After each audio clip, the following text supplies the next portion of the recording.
अभिप्रेरणा चक्र बोलते हैं। इसको समझना थोड़ा सा। मोटिवेशन सर्किल क्या होता है? देखो, मोटिवेशन सर्किल ये होता है नीड। सबसे पहले तो होती है आवश्यकता उत्पन्न, ठीक है। फिर आवश्यकता से जन्म लेता है चालक, ड्राइवर, ठीक है। और ड्राइवर जो है वो आप में तनाव पैदा करेगा। क्या पैदा करेगा? तनाव पैदा करेगा। और इस तनाव और चालक की जो संतुष्टि होगी वो किससे होगी? इंसेंटिव से, यानी कि प्रोत्साहन से। किससे होगी? प्रोत्साहन से। और प्रोत्साहन मिलते ही आपको किसकी प्राप्ति होगी? लक्ष्य की प्राप्ति होगी। किसकी प्राप्ति होगी? लक्ष्य।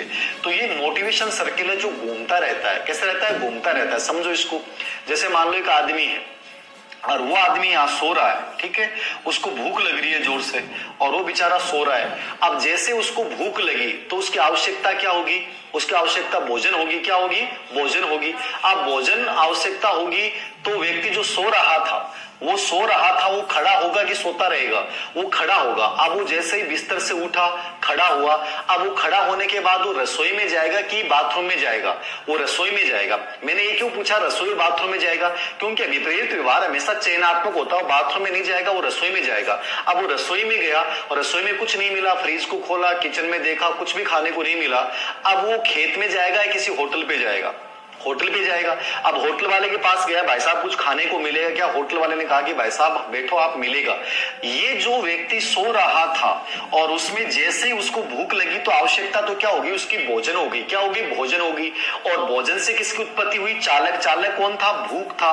तो खड़े होना, रसोई में जाना, फिर होटल वाले के पास जाना, ये क्रियाएं उसने किसने करवाई? ये चालक ने करवाई। किसने करवाई? चालक ने करवाई। यानी जो गतिशील बनाएगा वो कौन बनाएगा? चालक बनाएगा। अब वो जैसे ही होटल वाले के पास गया और होटल वाले ने क्या किया? एक प्लेट में दो गरम समोसे लेके आया और एक चाय का कप लेके आया। तो दो गरम समोसे और चाय जो है वो क्या कहलाएगी? उद्दीपन कहलाएगी। क्या कहलाएगी? उद्दीपन।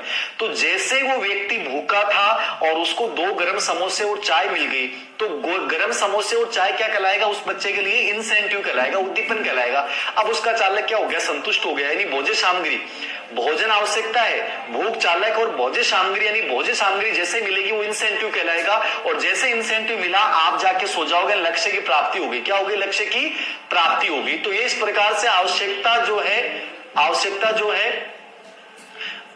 जो है वो इस प्रकार से सर्किल में चलती रहती है। नीड, ड्राइवर तनाव पैदा करेगी, फिर इंसेंटिव मिलते ही आपकी चालक संतुष्ट हो जाएगा, फिर आपको लक्ष्य की प्राप्ति होगी और लक्ष्य की प्राप्ति होती है फिर जाके सो जाओगे, फिर ये क्रिया दोहराते रहोगे। तो ये लगातार चलने वाली क्या है? प्रक्रिया है, कभी रुकती नहीं है। मोटिवेशन सर्किल बोलते हैं। सो क्या बोलते हैं? Motivation circle. तो मोटिवेशन सर्किल में स्पेशली तीन कारक होते हैं: आवश्यकता, चालक, उद्दीपन। ये तीनों कारक होते हैं। यहाँ लक्ष्य की प्राप्ति हो जाना होता है और यहाँ तनाव होता है क्योंकि ड्राइवर आप में तनाव पैदा करेगा, ठीक है।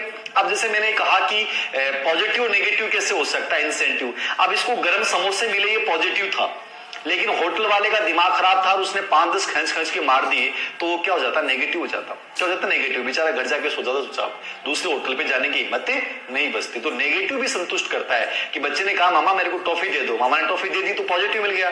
और मामा को दिमाग खराब हो रहा है, रीट की एग्जाम एक्सटेंड होना से, और दो मारी थप्पड़ खींच की तो वो बच्चा दोबारा मामा के पास आएगा? नहीं आएगा। यानी उस नेगेटिव भी संतुष्ट करता है लेकिन वो अच्छा नहीं माना जाता, ठीक है। तो ये मोटिवेशन सर्किल याद रखना और एक नोट लगा के लिखना यहाँ पे।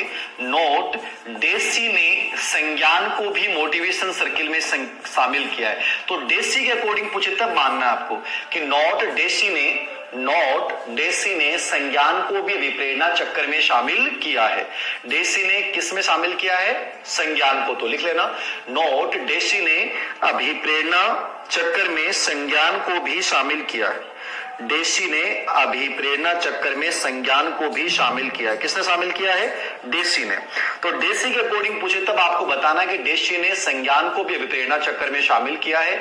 नॉर्मली आपसे पूछे तो आपको तीन ही बताने हैं: आवश्यकता, चालक और उद्दीपन। ये अभिप्रेरणा चक्र के तीन कारक होते हैं। क्या होते हैं? अभिप्रेरणा चक्र के तीन कारक। याद रखना इसको। तो ये मोटिवेशन सर्किल है, आवश्यकता, चालक और उद्दीपन है, ठीक है। इंपॉर्टेंट पार्ट था, इसको याद रखिएगा। मोटिवेशन सर्किल क्या होता है? तो ये व्यक्ति सो रहा था, खड़ा होना, फिर जाना, पूछताछ करना, मिल जाना, फिर वापस ये प्रक्रिया चलती रहती है, ठीक है। डेसी ने इसमें संज्ञान को माना था। अब याद रखना चौथा कारक की अपन चर्चा कर रहे हैं और चौथा कारक है प्रेरक। प्रेरक क्या है? ये जो तीनों कारक मैंने आपको पढ़ाए हैं, उन तीनों से सबसे व्यापक जो कारक होता है वो होता है प्रेरक, मोटिव होता है। और ये जो प्रेरक की संकल्पना दी थी वो वुडवर्थ ने दी थी। किसने दी थी? वुडवर्थ ने। प्रेरक शब्द का प्रयोग करने वाले कौन थे? वुडवर्थ थे। 1918 में, याद रखना। कौन थे? वुडवर्थ थे। तो एक स्टेटमेंट लिखो तो लिख सकते हो आप, प्रेरक जो है वो मोटिव है। और प्रेरक एक व्यापक शब्द होता है। प्रेरक क्या होता है? एक व्यापक शब्द होता है। वुडवर्थ ने इसका कॉन्सेप्ट दिया था 1918 में। तो एक स्टेटमेंट लिख लो, प्रेरक व्यक्ति की वह दशा है, प्रेरक व्यक्ति की वह दशा है जो निश्चित उद्देश्य की पूर्ति के लिए, प्रेरक व्यक्ति की वह दशा है जो निश्चित उद्देश्य की पूर्ति के लिए निश्चित व्यवहार को स्पष्ट करता है। निश्चित